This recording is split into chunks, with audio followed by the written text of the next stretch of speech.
Okay, the last chapter. This is the last topic, and we are going to conclude this discrete mathematics. This is a very big subject. Discrete mathematics is not so limited, but for this period of time and with this kind of explanations and all this which we have been doing in the discussion, uh, this is enough for this period. But of course, discrete mathematics has many branches, as I given you the chart in the first lecture. So we tried to touch different branches, but still many things are left. But in this course outlines, they just bound us to follow these things. So this one is the last, and I also didn't. I wanted to uh, and to do some kind of demonstration about the algorithms, how they work in the machine. But when I just asked from the previous students, they said no, like mm, that we didn't, the teachers didn't do this, because this is my first time to teach discrete mathematics. So I didn't go into the deep things because the students were struggling. Otherwise, that would have been more beneficial for you if we demonstrate some algorithms on the computer machine. But of course, you will do these things in your major subjects, so I am not worried about it. Because if you have the concepts, that how the algorithms are built and how the logic is working, then of course your whole life, if you will stick to the computer science, then your whole life is about dealing with the algorithms you will be doing in the major subjects. So that is not a problem. The major thing is that we should understand the mathematical part of the discrete mathematics, the mathematical part of your degree. And I'm confident that you guys are now good enough to understand the things mathematically. This one, the graphs and the trees, this graphs is a kind of a different thing. For example, the graphs you know already. When we have some function f of x equals to x square plus 1, and if I ask you to plot the graph for the values from the real numbers, then you plot something like this. Now that is a different graph. In this graph and tree, this is a kind of different thing. It talks about the nodes, it talks about the edges and the vertices. I have written a lot of theory. I will send off to the class, you can read it. I'm just going to explain a little and we will finish the class. A graph G consists of two finite sets, a non-empty set, and this set is called a set of vertices. If I say G is the symbol used for the graph, then there is a set V, and this set is actually based on the graph. This set is called the vertices. From V, we mean the vertices. If you go back to the tree of the tournament, then what did you see? We said we started from here and we moved like this. So what was this? This whole thing is called an edge, and these points, the nodes, these are called the vertices.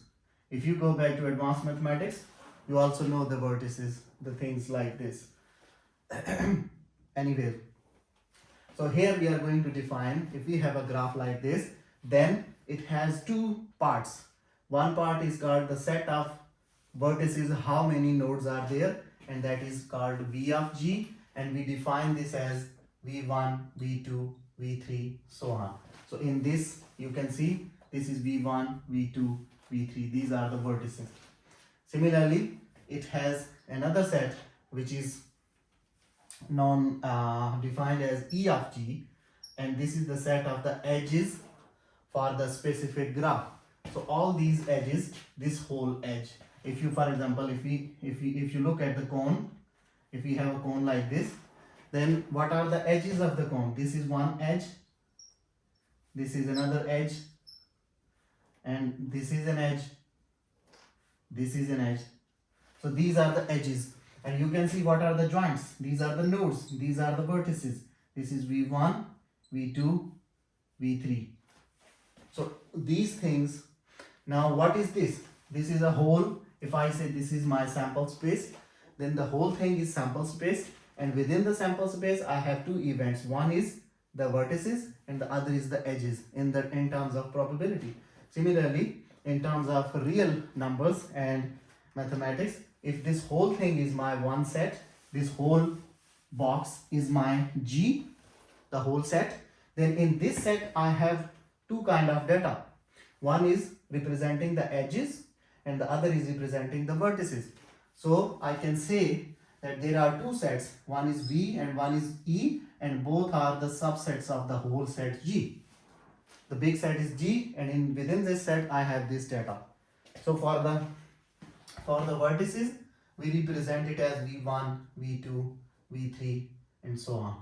For the edges we represent E as E1, E2, E3 and so on. So these are the sets which are coming from the whole picture. And the condition is that there should be a graph can be formulated if we have at least one vertex. If we don't have any vertex, then we cannot make any graph. So we should have at least one vertex. Okay, now if I have only one vertex and there is no edge, still this is a graph. This picture is a graph. But if there is no vertex and we are trying to say that I have some edges, then edges are based on what? Edges are connected by the vertices. If there is no vertex, then there is no concept of edge. So the condition on these things is that we have a non-empty set V, because if there is no vertex, then there is no concept of graph. So the vertex set should always be non-empty. It should have at least one element. There is no edge, that is fine. One vertex is also a graph. But if there is no vertex, then there is no concept of the graph. So we should have at least one graph. This theory I have written. An edge with one end is called a loop. All these things written. Let's go to draw something. We can read it. If you look at this one, for example, now can you tell me what is the set of vertex in this graph?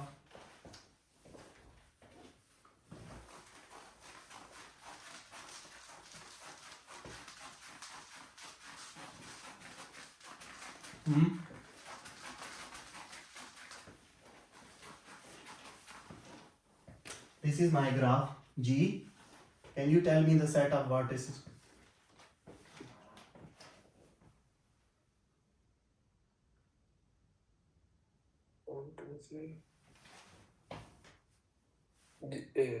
V1, V2, V3.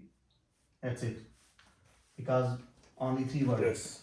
And if I want to know the set of edges, then it is E1.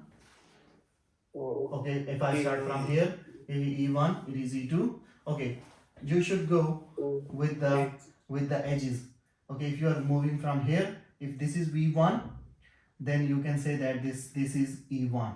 This is V2, you can say this is E2, and this is E3, and this is V3, and this is E4. So we have four edges: E1, E2, E3, E4.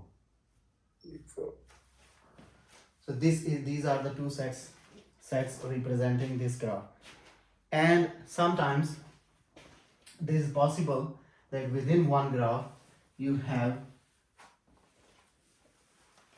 another vertex is here, and I'm saying this is V4. This is just one vertex, and I have another tree like this, and I'm saying this is V5 and this is V6.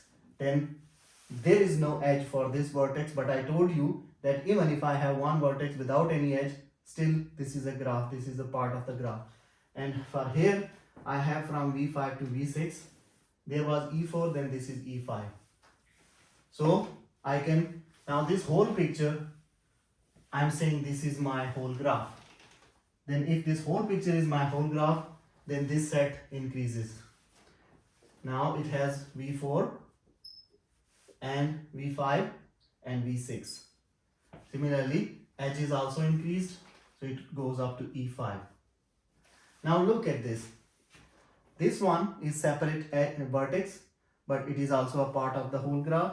So this one, if we have something like this, then this is called an isolated vertex, because it is totally separated from the others. Similarly, this one, now these two vertices, they are actually adjacent to each other because they are facing each other.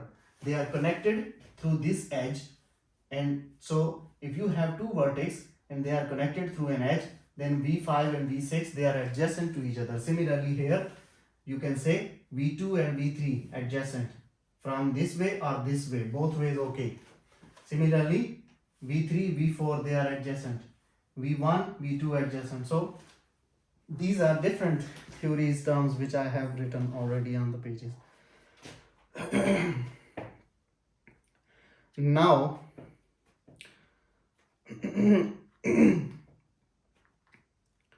you can also split them into the endpoints. Stick to these graphs and let us divide them into a table. If I want to divide them into this kind of table, and I say that this is the column for the edges and these are the endpoints, the set of the endpoints. So first one, I'm saying if E1, then what are the endpoints of the E1? This E1, then what, this one is connected with E1 and this one is connected with E1. So the endpoints of E1 are V1 and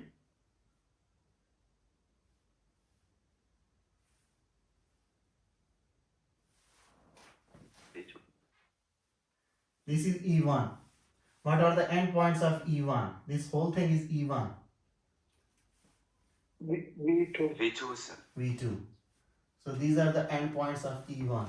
Similarly, moving to the second edge is where? E2.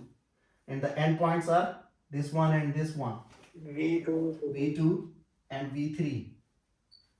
Now E3. Yes. E3 is again V2. Oh, sorry. V2. V2 and V3. So you can see same vertex Yes. can have different edges because of the different orientation. One vertex is following from this direction, other from the right direction. Similarly, if I want to write the edge, the endpoints of E4, then you can see E4 is linked with these two.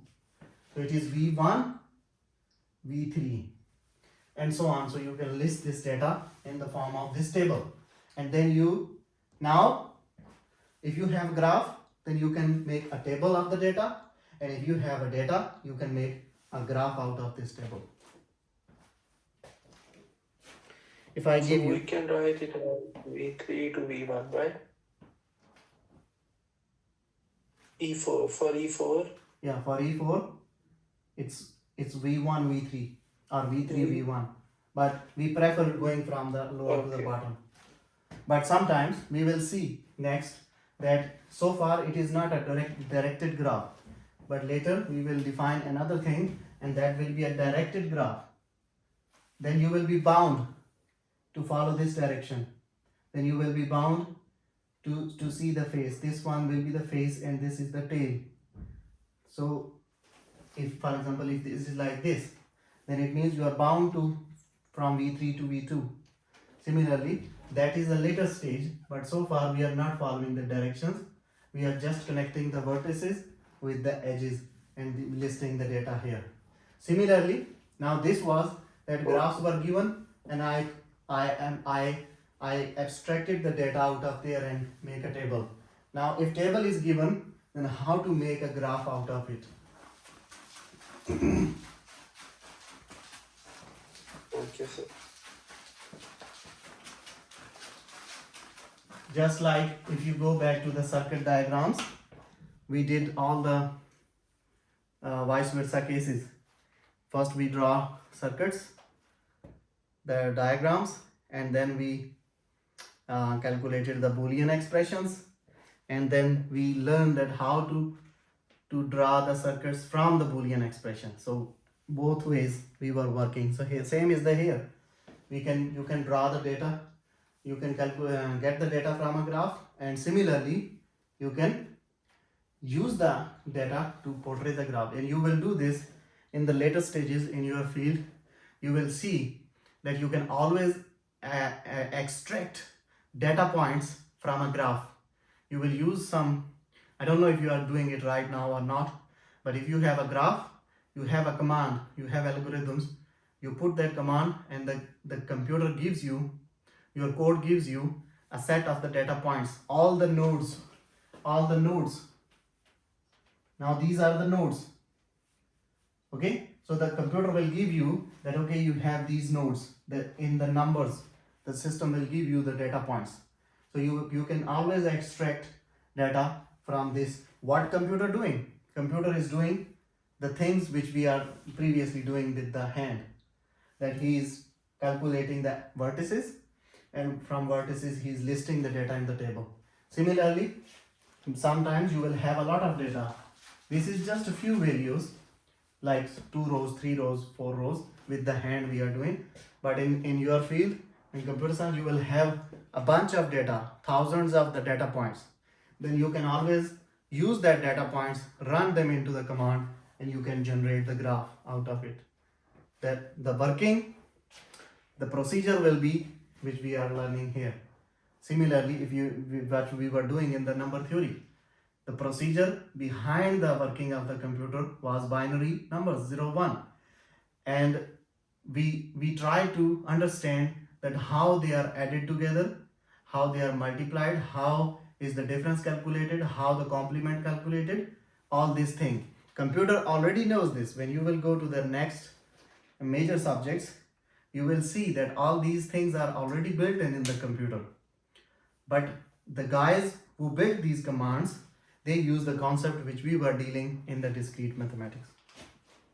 Now if you have a data set like this, these are the edges and these are the endpoints, E1, E2, E3, E4, and they are connected together like this.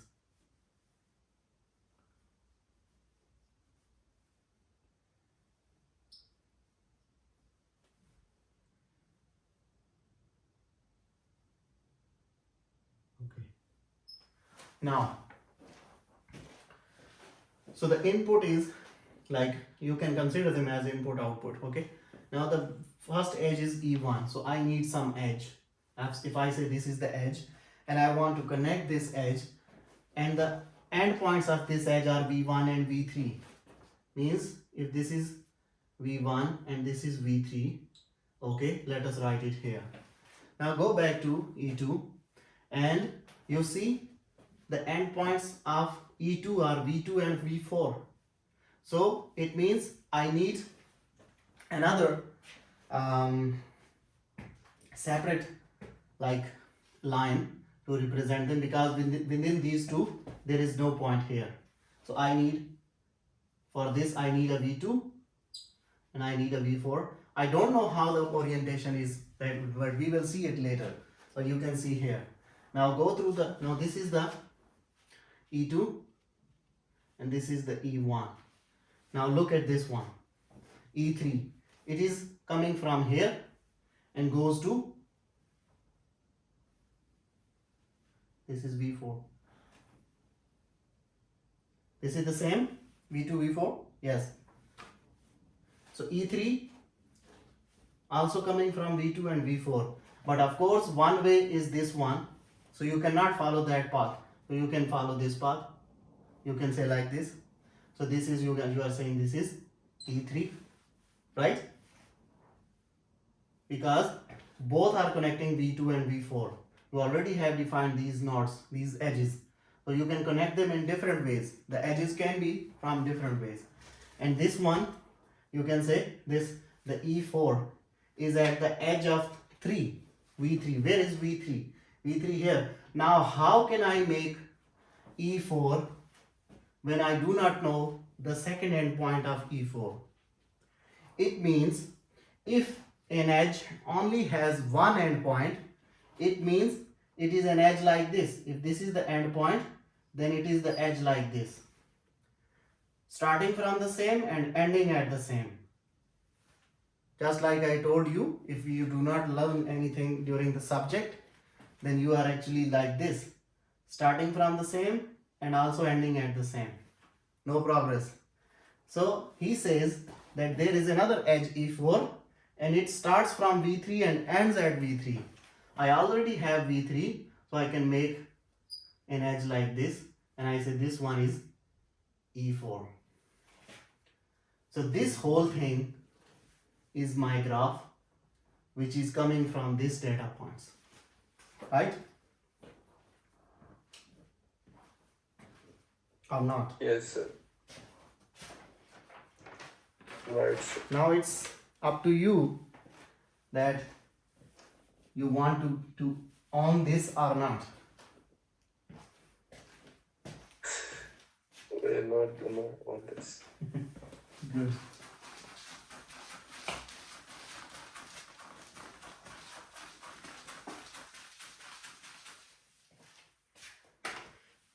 So actually, if you have, for example, if you have a graph like this, now I am saying these are the vertices, these are the nodes. These are the not the nodes, okay? Only these are the nodes. Then, and if I ask you that label them with the points V1, V2, V3 and E1, E2, E3, then how can you make? It is very simple. If you have graph like this, just start from some point, say this is V1. Now it is just like if you have a string in your hand and just roll it on the points and move further, go like this. So if you started from V1, now it is your choice. You can say this is E1 and then V1 and then E2, this one, and then E3 and then E4 and then E5.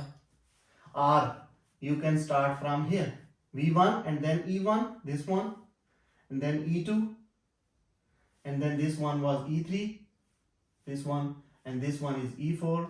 Then of course, if this is V1, this is V2. If this is V1 and this is going here, then this is V2. And from V2, E2 following to there, so it is V3. And from V3, E3 following here, so it becomes V4. And from V4, E4 is following to here, so it becomes V5. So you can label any graph, but the order should be like this. After V1, you can place E1, or before V1, you can place E1. But then the order will be, whichever edge, the vertex you are reaching from the edge, the numbers should be following that order, same order. This is just to how to label if there are no edges mentioned on a graph. Then there is a definition about the directed graph. A directed graph or digraph consists of two finite sets, a non-empty set V of G. Of course, always there will be a condition that V of G is non-empty set. This condition will always go with you, because you cannot have a graph if there is no at least one vertex. So this is always a condition, and every time you will see this condition is mentioned. A directed graph or digraph, both are the same names, consists of two finite sets, a non-empty set this, and a set E of G, which is the set of the edges, of directed edges. The only difference between the simple graph and directed graph is that the edges will be directed. If you go back to this graph, then I can say, okay, this is the direction. Okay, these are the edges. This is going like this, and here, and here, and here, so on. So if you make the arrows, now you are fixing all the possibilities.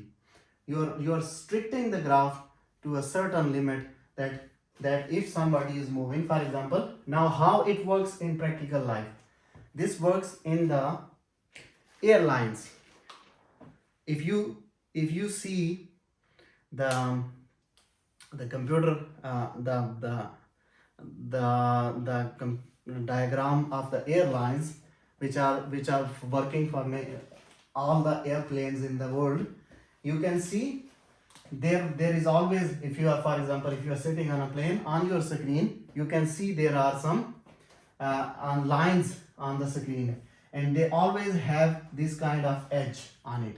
It means that if at one time the plane is moving to this, then no other plane is allowed to come to this direction, from this edge to this edge, because if the same direction, the same plane is coming from that direction, there will be a collision. So you are bounding the direction of the movement of the airplane to one certain direction. Then these things are used in the, mostly used in the air traffic, also used in the world map, linking countries together geographically. You can see world map on the book, they have draw many beautiful picture. Similarly, telephone lines, they follow these directed edges. The graph that they first draw this whole scenario on the pages and on the computer, and then they spread the telephone line, and then they set up that which line is the input line and which line is the output line. Same if you go back to the circuits, to the gates, all these things, they are linked together, but the concepts, wordings are different. Similarly, the gas pipelines and the electric power, electricity, all these things, they follow the directed graphs. In the case of directed graphs, you are actually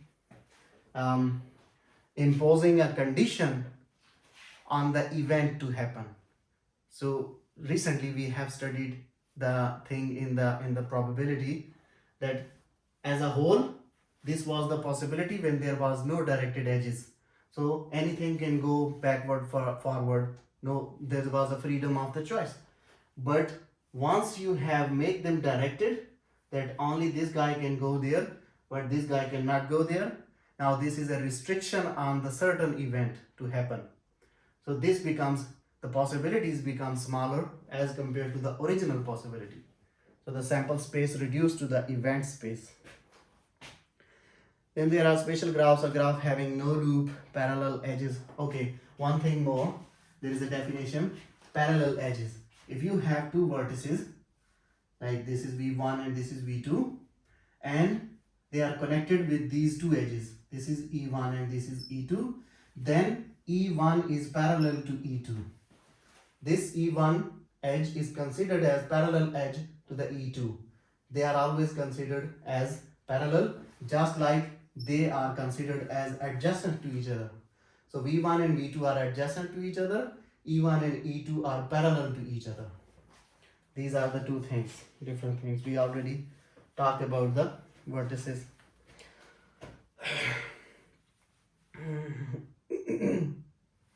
A lot of theory written on the pages, you can read it,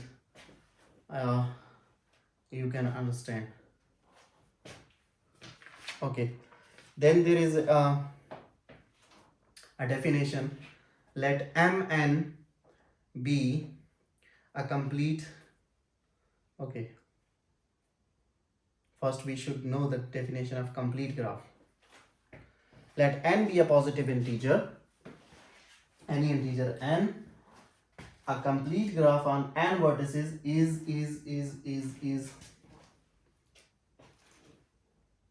denoted by Kn. Okay.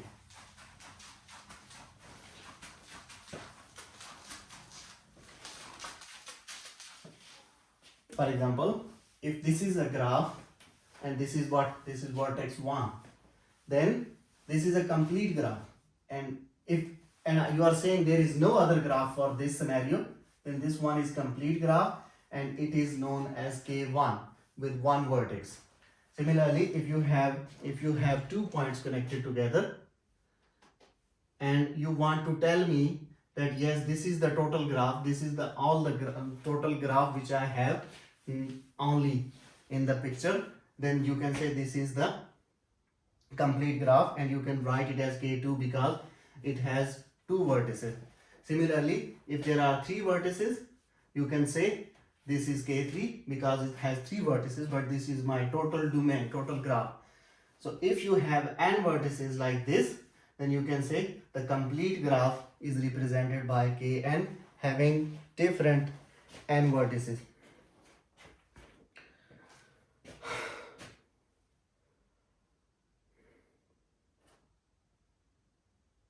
Okay. Sleeping?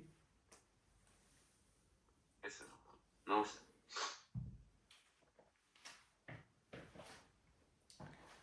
No, sir.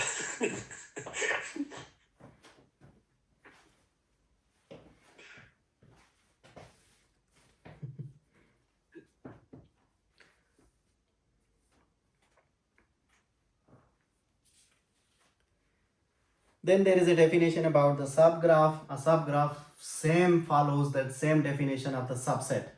That all the vertices, if you are, for example, if you have a bigger graph G, and out of this, for example, these are the vertices. This is V1, V2, V3, and this is E1, E2, E3. And out of this graph, I just want to take one graph, and that is I'm saying this one. I pick up this portion and I say this is V1, V2, and the edge is E2. Now this is what you can see, V1 also here, E2 also here, V2 also here. So if I say this graph is H and this bigger graph was G, then of course this H is a subset of G. So you can always apply the concept of subset here on the graphs. So this one H is a subgraph of the bigger graph G. You can always split a big graph into smaller graph. You can always split the data into smaller data set and vice versa. So if you have the data, if you have columns and you want to split the two, for example, if this is data, okay, I have E1, E2, E3, E4, and corresponding to them I have endpoints. Now I want to split, this is a one graph data, this is data for the one graph, and I want to split it, then I can split it like this. I can make one table for E3 and E4 and one table for E1 and E2. Now this will make a different graph, this will make a different graph, but both of these are actually the subset of this whole big data. So this was the graph G, and these two are H1 and H2. Now together, the union of H1 and H2, it makes G, and the disjoint of intersection of H1 and H2 gives me an empty set because they are disjoint. You know all these definitions from the set theory. Three things written on the pages, then the subgraph. You can split any graph. I have done something in detail, but I give you the clue that how you can split it. Then there is a definition, degree. Let G be a graph and V is the vertex of G. Okay.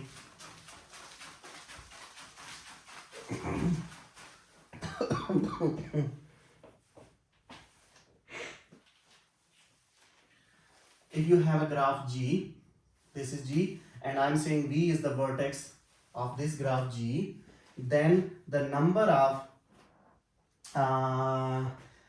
incident edges on this V, they are called the degree of V. For example, let us draw something and you can understand how it's. If we have graph like this, I'm saying this is, and these two are the vertices. Okay, and one vertex is separate. This is V1, and I'm saying this is V2, and this is V3. And on the V3, I have an edge like this, E3, and from V2 to V3, there is an edge, and from V2 to V3, there is another edge. Now what happened? This point is V3. So you can see there is one isolated vertex V1, it has no edge, but it is graph. Of course, the part of this whole is my graph. Whether they are connected or not, but when you consider them, hold together, this is one graph. This and this together makes one G. This is not like this is a separate G and this is a separate G. No. When you define the boundary, then the whole shape makes one graph G. Now in this one graph, this is one vertex. It has no edge. And here there are two vertices, V2 and V3, and they have edges like this.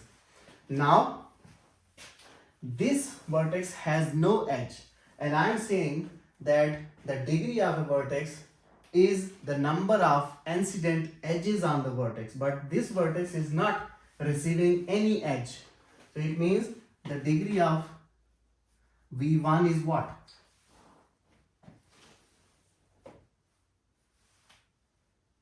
Degree of V1 is what? Zero. Can you repeat, sir? I'm telling you, Zero. V1 is not receiving any edge. There is no edge Zero. incident on V1. So no means 0. So degree of V1 is 0. But now look at this one. Forget about the other things, just look at V2 separately. So on V2 you see one edge is coming from here. Forget about the direction. And one edge is coming from here. So two edges are connected with V2. It means the degree of V2 is what? Oh. 2. Because Two. two edges are, if this is V2, then one edge is coming from here and one edge is coming from. So two edges are incident upon V2. So the degree of V2 is 2. Now look at V3. Always keep in mind, this is an edge and this is this edge. Whatever this edge has, you always have to consider the branches which are incident on the edge. So if you separately look at this, I'm going to draw this separately. You can see one edge is from here, one edge is from here, one edge is from here, one edge is from here. So V3 has how many? 4 edges. Now these are the separate degrees of the vertices. The degree of vertex 1 is 0, vertex 2 is 2, vertex 3 is 4. Now the total degree of G, this whole graph, is the sum of the in separate degrees. It is 6. So the total degree of the graph is 6. Separately, the degrees of the vertices are these. And the definition of degree is the number of incident edges on the vertex.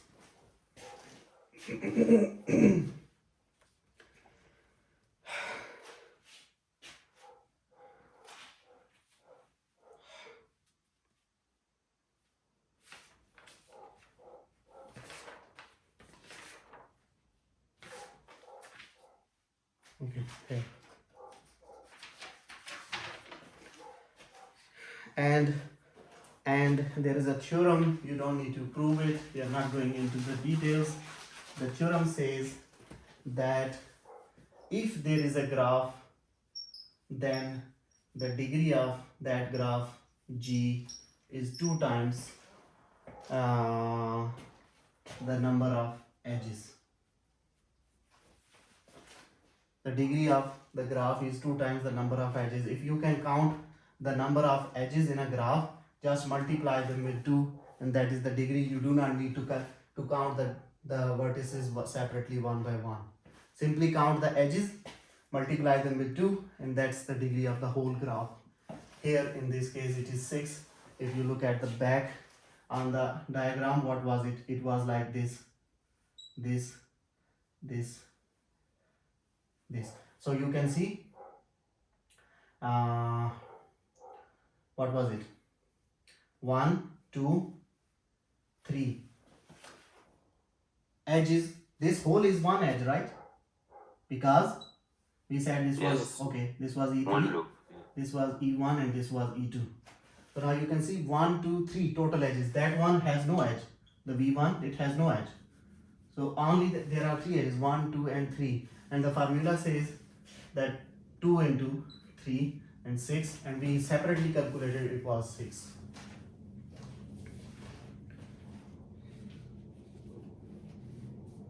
Then there is a definition of walk or travel in the graph. It is just like the airplane traveling on a directed graph. It simply means, for example, if you start from the one vertex, I told you like the example of string, spreading the string on the graph.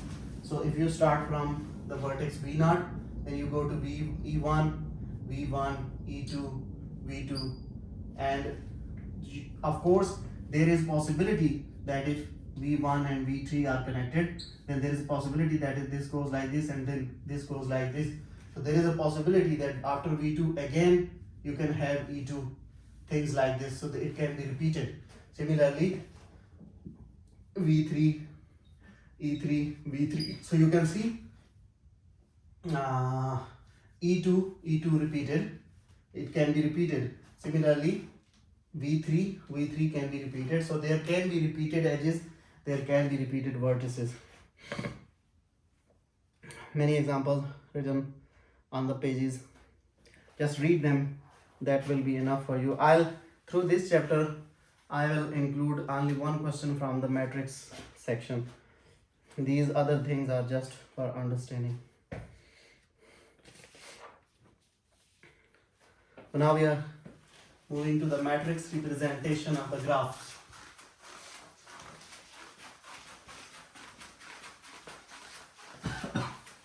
I'll give some like fill in the blanks, of course, from this whole chapter, but the question will be from the matrix type question. So you already know the definition of a matrix.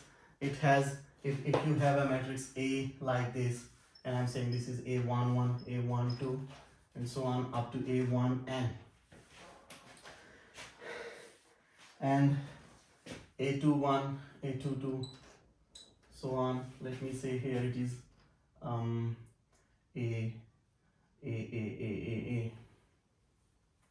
1j, A 2j, and so on, A 2n, and so on. It goes A 1 2 3 I1, and it goes A I2, goes A IJ, goes A IN, and it goes to here.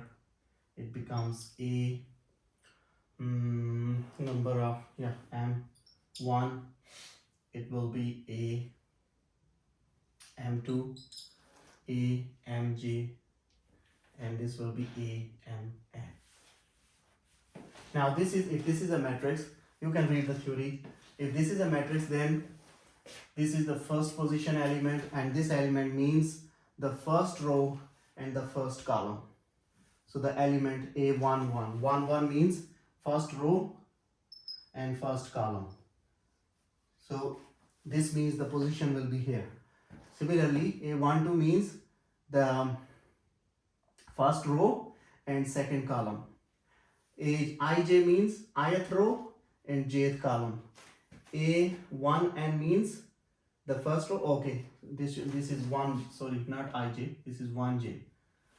1j means first row and jth column, and A1n means first row and nth column. Similarly, if you talk about the columns, this is the second row, first column, and this is the ith row, any row in the middle of the matrix. The whole row is ith row and the column is first. Similarly, this is the mth row and first column, and this is this number ij. This number actually represents the ith location of the row and jth location of the column. So iij means always aij is the ijth element. This is actually ijth element of this whole matrix A, and this is for a sparse matrix like an m cross n matrix. You can see this is m, so it means m cross n. What does this mean? It means it has m number of rows. This is one row, this is second row, this is third row, and this is mth row. So it has m number of rows and 1 column, 2 column, 3 column, n column. So n number of columns. So this whole matrix has n number of rows, n number of columns, And this is a generalized formula for writing a matrix. If you write the same formula into a 2 by 2 matrix, then it will be A11, A12, A21, A22. Now what is happening here? It is a 2 cross 2 matrix, means it has 2 rows, 1, 2, and it has 2 columns. So it is a 2 cross 2 matrix. That is the total population of this matrix. That is the total size of this matrix. So this goes up to general formula is written here, m cross n. So m is always representing the number of what? Rows. N represents the number of columns. You already know these things, just you have to know this as a whole, because you are going to deal with this in rest of your life in the computer science. So you should read the theory and make these things clear.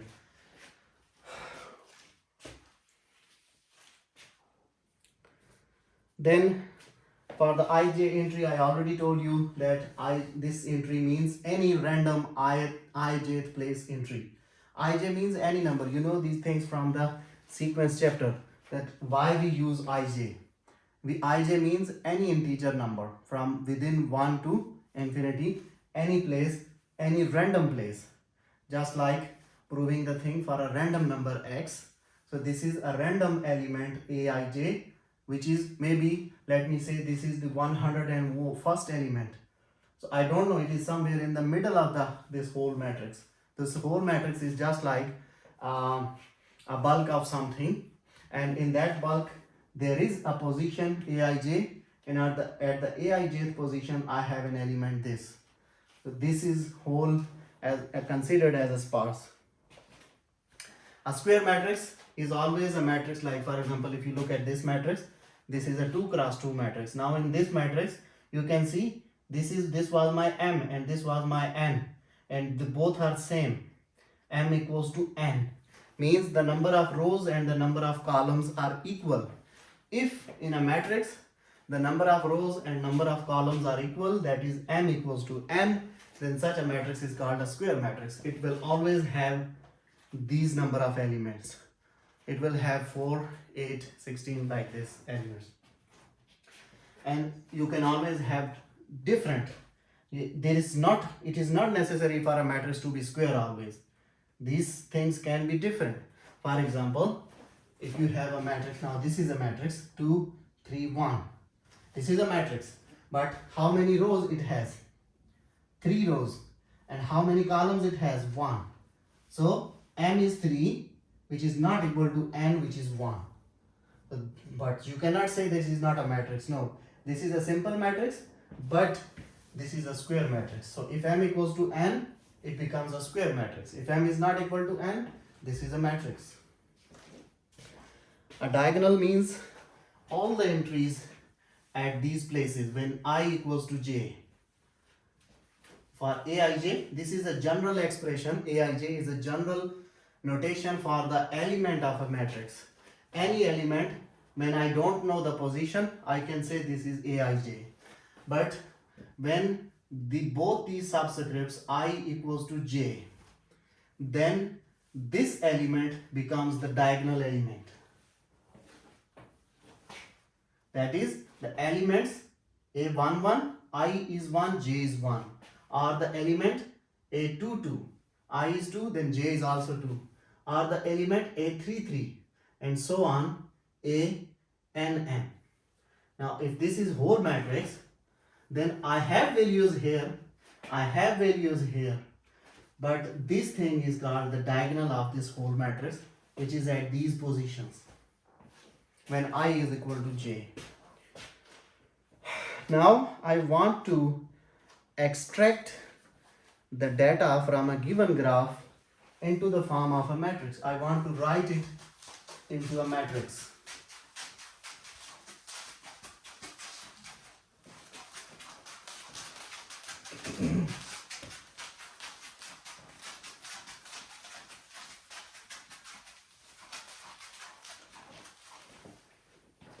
So if I have a graph like this, and the graph is V1, V2, V3, and it is like this directed graph, right? And this is going here, and this is going here, and both these coming to here, and from here it goes here. If I say this is a graph and this is E1, E2, E3, E5, E4, E6, and I want to write this data in the form of a graph, then I can write the graph how? When we write a graph out of the data, then simply we need to move from Aij. I want to write these entries for this matrix. So to write these entries for the matrix, I simply need to move from Vi to Vj. So I have to stand at the Vi at the vertex I, and I have to move to the vertex j following the arrows. So now if I want to know A11, what does this mean? I want to move from V1 to V1, right? Do you understand this? Yes. Now if I want to move from V1 to V1, if I have an edge, then I will write 1. If I don't have an edge, I will write 0. Now look at this. When I want to move from V1 to V1, I have an edge. Look, this one. So I can have Yes, sir. one edge. Now, but this is the, okay, let me first write the entries to be how much the matrix is. Okay, A12, A13, A21, 22, 23, 31, 32, 33. Okay, now I have to fill this data. Now for A1, it simply means that from the V of I to V of j, both are 1, so from V1 to V1. If I have any arrow from V1 to V1, I'll count it as 1. So I already have one edge E1 from V1 to V1, so I count it as 1. Now what is this? A12 means from V1 to V2. Count the number of edges. Now look, this is V1, this is V2, but there is no edge going from there. This only edge E2 is actually coming from there to here, right? From V1 to V2, no edge going. Yes. This edge is coming from V2 to V1, that is the directed graph. So it means I'll write 0 here. No edge going from V1 to V2 according to this rule. Now the third element, A13, it means I will move from V1 to V3 and find some edges. If I have, okay. If I don't have, that's fine. Now look, I want to move from V1 to V3, but the edge is coming from V3 to V1. It means 0. Right. Now A21, it means from V2 to V1. This is V2 and I want to move to V1. I have one edge, this one. So I can write for A21, I can write 1. Right? True or not? Yes. Another one. Yes. Similarly, from A22 means from V2 to V2. This is V2 and I have an edge from V2 to V2. Right? So I can place 1 here. And the next one is A23 means V2 to V3. Where is V2? This one. And I'm moving from V2 to V3. But look, there are two edges. One edge is from V2 to V3 from this way. Another edge from V2 to V3 this way. So I have one at this and one this. So I have 2 edges. So this is 2. Now, next element A31 from V3 to V1. V3 to V1, one edge. 1. Next element A32 means V3 to V2. V3 to V2, no edge. Both these edges are coming from V2. No edge is going back to there. 0. and final A3 to A33 means the from the V3 to V3. No circular edge. So it is 0. So now this is the matrix for this graph. Again we can go back. If I am given this data, then using these definitions I can draw a graph. Let's do that one for easiness. This is okay? So you will be having a question like this. Make sure if you don't understand, just ask me. The other things are just definitions. Example is that if you have a matrix like this and the data is 0, 1, 1, 0, 1, 0, 0. This is the matrix, and I'm asking you that use this matrix and draw a graph for me. And from this matrix I know the values are like this: A11, A12, A13, A14,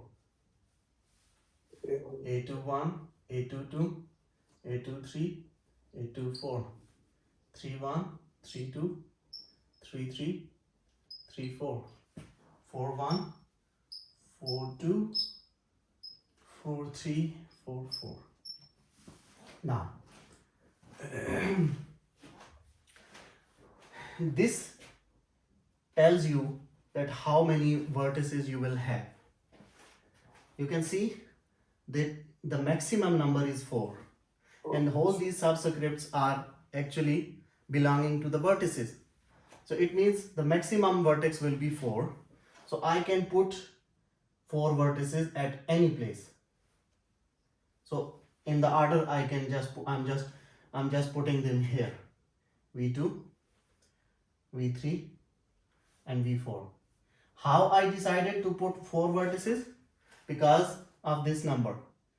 If the matrix goes further and you end up at like 5, 4, then it means you will have V5 to V4. It means you will have V5 also, so you can place it somewhere here. But the matrix is finishing here and the maximum number is 4. All these subscripts, they are belonging to the vertices. So first thing I get from this data that my vertices will be 4. Now the problem is to draw the edges. To draw the edges, I will need to look at the values.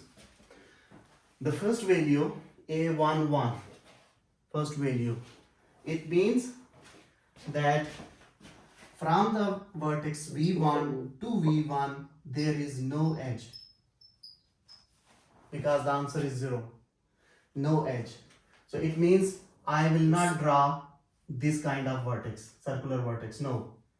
Because you know this, that when you move from V1 to V1, the only possibility is that draw the vertex like this, right? That it started from V1 Yes, sir. and ended at V1. But this value told me that this is not possible for V1 to V1. So this will remain naked, no circular edge. Okay, one thing is done. Next is A12. For A12, the value is 1. Means, A12 means from the V1 to V2. The value is 1, means there is one edge. Now V1 is this, V2 is this, and I am going from V1 to V2. This is E1. Right? According to this value. Yes, sir. Now Yes. go to the third value. This is A13. A13 means A2. from the V1 to V3. And I have answer 1, means I have one edge. So from V1 to V3 I have make Wait. one edge. Now move to the next value. V4, A14. A14 means V1 to V4. The answer is 0. So it means there is no edge going from V1 to V4. Just, okay, skip this one. No edge, skip it. Right? Okay or not? Yes, sir. Yes, V1 sir. to Okay. V4, no edge. So just leave it. Next, move to the next value. A21. A21 means from V2 to V1, the V2. answer is 1, means I have one edge. If I have one edge, then V2 to V1, I can make this edge. One edge was coming from here, Yes. so I cannot go straight on that edge according to the airplane rule. If I will go back to from the same direction, Yes. two planes will collapse. So I'll change the trajectory. I'll change the projectile. Now I'm going like this, but now the direction arrow is following this. So this gave me the next value and so on. But here, I'm not going to draw all. Now you understand how we are drawing. But here, let us draw this one, try to see this one. What is this? This is A24. A24 means from V2 to V4, I have two edges. From V2 to V4, this is V2, this is V4. I have two edges. One I can make from here, one I can make from here. And I can name them. This one was E1, this one was E2, this one was E3, this is E4, this is E5, and so on. So wherever there are two, make two edges like this. Wherever there is one, make one edge. Wherever there is zero, just leave them blank. Right? Understand, sir. Thank you. Yes, sir. Then the matrix multiplication has very simple rule that you can only multiply two matrices if the number of columns of the first matrix are equal to the number of rows of the second matrix. Means if you have a matrix like this, A11, A12, then you can only multiply this matrix with another matrix which will have elements like this. Okay, say B11, B22, B12. Only this type of matrix are possible to multiply. And when you will do the things in computer, you will always have to take care of this. If you will not take care of this and you will try to multiply two matrices, the system will not work. So you have to take care. Now look at this. If you talk about the order of this matrix, this is matrix A and this is matrix B, two separate matrices. Now look at the order of this matrix. How many rows it have? One row. How many columns it has? Two columns. One row into two columns. And this matrix has two rows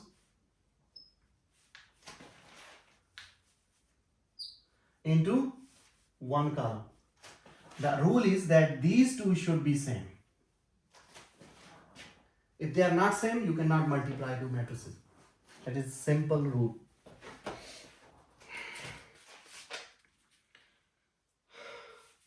And then there is a discussion about the tree.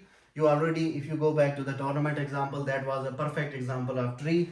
The small details, definitions are written on these pages. You can read them. Let me read them for you. Just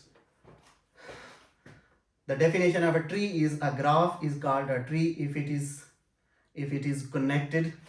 Like now, let's talk about one important thing. In the previous picture, I told you that if I have a graph like this, okay, this and this and this, and I said, okay, this one is, I'm saying V1, V2, V3, randomly I'm making the numbers, and this is V5. In the previous example, I told you that this whole is a graph. So up till the definition of graph, this is fine, the whole thing is a graph. But if you talk about the tree, then this whole is not a tree. For a tree, it is a must condition that the vertices should be connected. This is not connected with this one. So it means as a whole, this is not a tree. But if I exclude this one, then this is a tree. A tree vertices should be connected. Then within the tree, there are some further definitions, but this is one important condition for a tree, and this is the difference between the graph and tree. that graph, for a graph, vertices need not to be connected all the time. For a tree, all the vertices should be connected with each other. If they are not connected, the violation, that is not a tree. So you can see on this page I have drawn trees. This is a tree, but these are two. I'm saying this is a graph, but they are not a tree because they are not connected together. Terminal vertex means the vertex which is ending. If it has only one or two vertex, then it is called a terminal vertex. Vertex, leaf, these things, they are called leaves. This is just like a Christmas tree, so you can resemble it with that. Read it carefully. I'll just give you some fill in the blanks out of it. And one last definition is a rooted tree, a tree in which there is one vertex and is distinguished from others, is called a root. The height of the root is the level of the tree. For example, if your tree is going like this,